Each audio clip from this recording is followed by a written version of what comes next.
ఒక అడవిలో ఒక పులి ఫ్యాక్టరీ తెరిచింది. అక్కడ కేవలం ఒక చిన్న చీమ మాత్రమే ప్రతిరోజు చాలా నిజాయితీగా కష్టపడి పనిచేసేది. పులి బిజినెస్ బాగుండేది, లాభాలు కూడా వచ్చేవి. పులికి ఆశ కొద్దీ ఒక ఎక్స్పర్ట్ ఉంటే ఇంకా ప్రొడక్షన్ పెరుగుతుందని ఆలోచించి ఒక తేనెటీగని పెట్టుకుంది. తేనెటీగ నాకు చీమ వర్క్ షెడ్యూలు, డైలీ రిపోర్ట్లు, రికార్డ్స్ అన్నీ కావాలి, దానికోసం నాకు ఒక పిఏ కావాలి అని అంటుంది. పులి వెంటనే ఒక కుందేల్ని తేనెటీగకు పిఏగా నియమిస్తుంది. ఇవన్నీ రెడీ చేయడానికి కంప్యూటర్ స్టాఫ్ కావాలని పులికి చెప్తే పులి అన్నీ అరేంజ్ చేసి ఒక పిల్లిని మేనేజర్గా నియమిస్తుంది.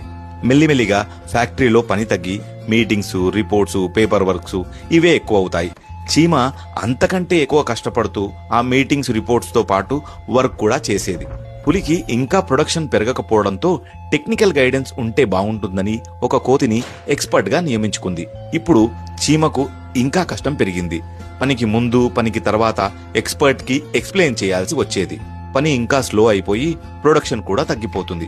పులి ఇలాగైతే లాభం లేదని ఒక గుడ్లగూబని కన్సల్టెంట్గా నియమించుకుంది. గుడ్లగూబ అన్నీ పరిశీలించి ఈ ఫ్యాక్టరీలో వర్కర్స్ ఎక్కువగా ఉన్నారని పులికి చెప్పగానే పులి మొదట ఆ చీమనే ఫ్యాక్టరీ నుంచి తీసేసింది. ఇది కేవలం ఒక చీమ కథ కాదు, ఇలాగే చాలా కంపెనీల్లో జరుగుతుంది. ఎవరైతే నిజాయితీగా కష్టపడుతున్నారో వాళ్లపై ఒత్తిడి పెంచి నీ డిజిగ్నేషన్కి జీతం ఎక్కువ ఉందని, నువ్వు ఒకటే చోట ఇన్ని సంవత్సరాలు పనిచేస్తున్నావని, నీ వయసు పెరిగిపోయిందని సిల్లీ కారణాలు చెప్పి ఎంతో నమ్మకంగా పనిచేసిన వారిని తీసేయడం జరుగుతుంది. మీరు కూడా ఇలాంటి ఏదైనా సందర్భం విన్నారా? ఈ వీడియోని లైక్ చేసి ఆ తీసేసే మేనేజర్కు కళ్ళు తెరిచేలా చేయండి. Thank you.